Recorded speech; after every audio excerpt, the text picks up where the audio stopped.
Kuni salphina guddaadha jechuudha. Isuma dhugaa dubbachuudhaaf.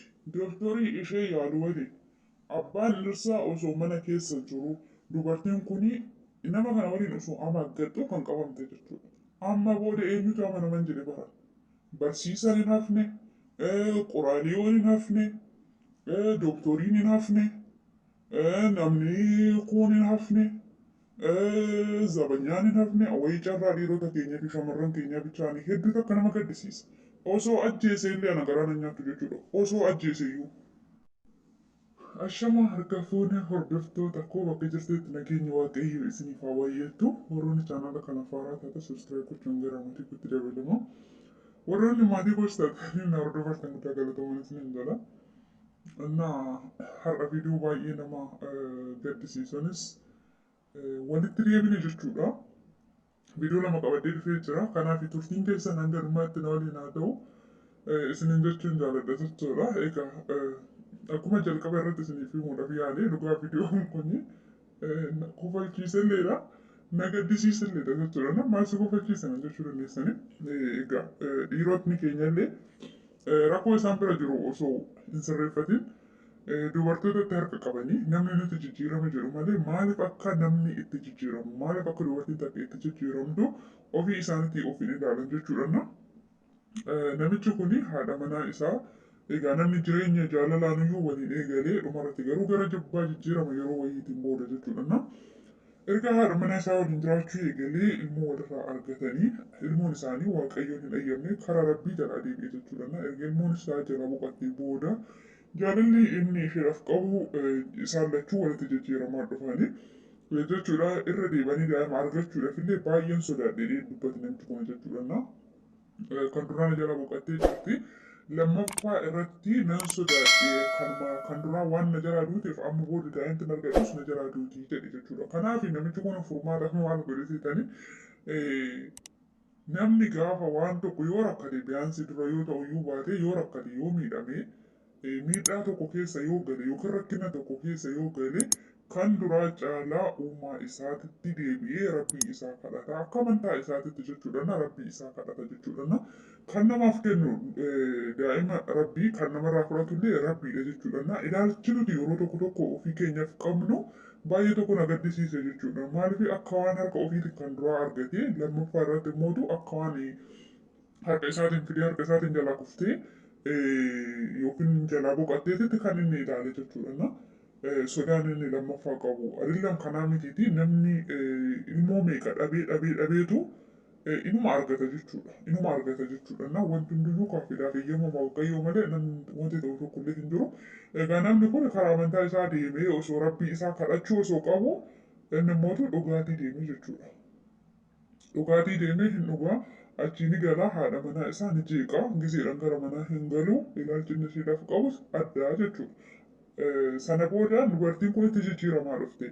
Inni dhiirota yeroo baay'ee maaliif akkuma miidiyaa kanarratti argaa turre ani badii kanan qaba jedhee hin dubbatu. Bakka kanatti kan inni qisifadhe namicha kana maal jettanii rakkinna isa bira jiru baasee dubbatee jira. Hir'inna isa bira jiru baasee dubbatee jira. Haa ta'u malee garuu isa san sirreessee haati manaa isaa yoo sirraa'uu diddee waan biraa keessa galuu qabu malee osoo ofii isaatii ofii hin sirreessin haadha manaa isaa sirreessuudhaaf yaalu nama hedduu akka na ajaa'ibe jechuudha. Isa dhugaa dubbachuudhaaf namatti quba qaburra dogongora nama bira jiru san ilaaluu qofa osoo hin taane dogongora nu bira jiru yoo sirreeffanne nama birootillee sirreessuu dandeenya jechuudha. Garuu inni isaa ofii isaatii of hin sirreessin ofii isaatii badii raawwatee ofii isaatii dogongora guddaa osoo qabu haati manaa isaanitti jijjiiramteedha. Namni kun yeroodhaan gara manaa hin galu hin sakkaraa mana isaatiif danda'a hin qabu achirraa yommuu deebi'e haati manaa kunatti jijjiiramte. Innaa dubartiin takka dhiirri tokko sakkaree galee akka barbaade ta'ee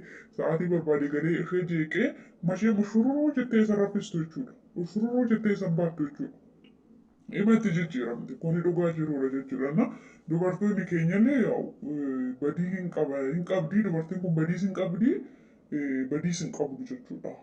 Akka lamattan ishee ilaale kanaaf nuti namatti quba qabu sun taane dura ofii keenya of sirreessuun ofii keenya of ilaaluun baay'ee bareedaadha jechuudha.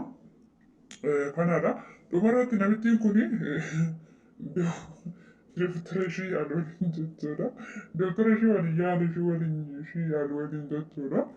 Mana keessa osoo akkuma akka taatu jechuudha. Akkuma akka osoo taatu osoo ishee nama aggattu jechuudha. Dhumarra itti dhufee qabi jechuudha. Namichi kun doktoriidha.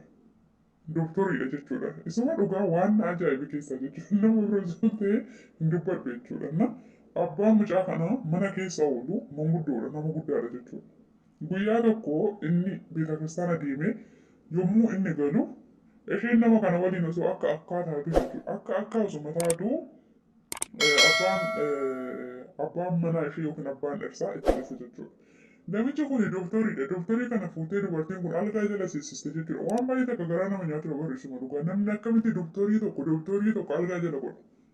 Erga algaa jala goote booda abbaa dhirsaa namicha kana algaarra raffiste jechuudha. Namichi kun achi jalatti osoo ukkaamamee du'e. Eenyutu yaala? Baay'ee nama gaddisiisa bara. Isuma dhugaa dubbachuudhaaf jechuudha. Amma immoo dubbiin gara doktoraa jijjiiramte jechuudha. Doktorii kana algaa kana jala goote akkamitti abaastu? Dhiphadhu jedhiin rakkadhu jedhiin. Nama biraa suutee nan gaddisiisu dhugaa jechuudha. Doktoriin yeroo ammaa kana keessatti akkana ta'ee jira jechuudha. Akkanatti salphatee algaa jala seenee jechuudha. Algaa jala gootee jechuudha. Innaa wayiin maxaragaa miti, wayiin moolaa miti, wayiin dammoo caammaa miti. Namni akkamitti doktorii hangana ga'u algaa jala godhan jedhee. Osoo akka waliin taanu algaa jala isa gatte. Sana booda akkuma taate nama kana ofirraa gadi baastee gaggeessitee jechuudha. Gaafa san abbaan dhirsaatti dhufe. Egaa salphina irraas mootiin barannu barnuti cinqii san keessaa gaafa baanillee cinqii san ni daganna jechuudha. Irra deebinee cinqii san dagannee ammallee waan biraa raawwanna jechuudha. Ammas isaanii isin namitti hin jechuudha. Ammas doktoriin kun ishee yaala jedhee dhufe maal akka ishee yaalu hin beeku. Suma dhugaan hin beeku jechuudha. Na yaala jedhee tamanaalles inni garuu. Ammas gaafa inni yaaluu gara manaa dhufu abbaan manaa ishee itti dhufee jechuudha. Nama nama barsiisuu dhugaa dubbachuudhaaf. Innaa abbaan manaa ishee itti dhufee amma dubartii kana jechuudha. Salphina lammaffaa. Gaafa abbaan manaa ishee kunii fi namoonni isa jalalan itti dhufu jechuudha. Abbaan manaa ishee namicha harka qabee jira jechuudha. Kun immoo luka qabee jira jechuudha. Waan hedduu akka nama ajaa'ibu isa dhugaa dubbachuudhaaf. Innaa salphina kana caalaa salphinni hin jiru. Kan birootillee haa salphatu. Doktoriin akkamitti salphatu? Kanaaf amma booda jechuudha. Amma booda dhiironni abbaan manaa haadha manaa keessa dhukkubsattee yookiin namni dhukkubsatan tokko mana keessa jira jettanii doktorii gara mana keessaniitti ergina dubbiin baddee jirtu jechuudha. Isuma dhugaa dubbiin baddee jirtu jechuudha. Namni doktorii waliin erga akkas ta'u maal jettu meeshaa amma jechuudha. Doktoriin guyyaa tokko algaa jala seenee guyyaa lammaffaa algaa jalaa bahee salphatu maal argisiisa amma kun jechuudha. Yeroo akkamii kana keessa jira. Kanatti ansee namichi na aarsee namitti illee na aarsite sababiin isaa innillee dhugeetu akkas ta'uu hin qabu isheenillee akkasitti doktorii awwaarraduu hin qabu jechuudha. Kun salphina guddaadha isa dhugaa dubbachuudha. Salphina. Amma eenyutu mana yaalaa isaa sanitti eenyutu deemee yaala marii. Namichi kun amma kisaaraa keessa galee bara waa lama dhabeessinii galee.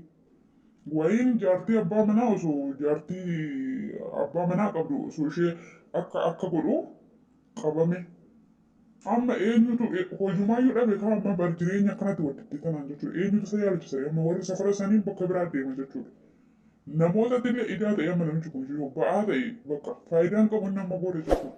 Maaliif namni isa birattis deemee yaalamuu sodaatti dubartoonni yoo dhiira ta'e malee jechuudha.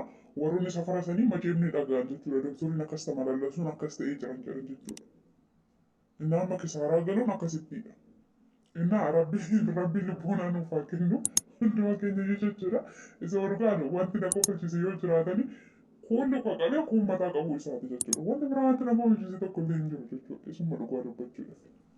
Innaa dubartoonni keenya ordeetti akkanatti dawaarraduu jala dhiironni illee akkasitti amala kee jijjiirrattee akka feete taatee gaafa haati manaa sitti jijjiiramtu haati manaa akkas na goote akkana goote sun taane amalaan ishee qabattee jaalalaan ishee qabattee yoo isheen sirraa illee fagaate yoo isheen illee sitti jijjiiramte akka isheen sitti dhiyaattu ishee taasisteetu jaalalaan osoo ishee jiraachisuu qabdu har'a mana kee keessatti akkana ta'uun baay'ee tokko ulfaata jechuudha. Baay'ee tokko nama gaddisiisa jechuudha. Kanaaf dubartoonni keenya illee ofumaa keessanii of kabachiisuu qabdanii yoo inni isiniif ta'uu baate yoo inni dhugee isin jeeqa yoo ta'e gataatii deemaa kan biraa heeruma malee akkanatti salphatina salphinni kana caalu hin jiru dhugaa hedduutu kan gadde egaa viidiyoon kiyya kana fakkaataa yoon dogongore dhiifaman isiniin jedha.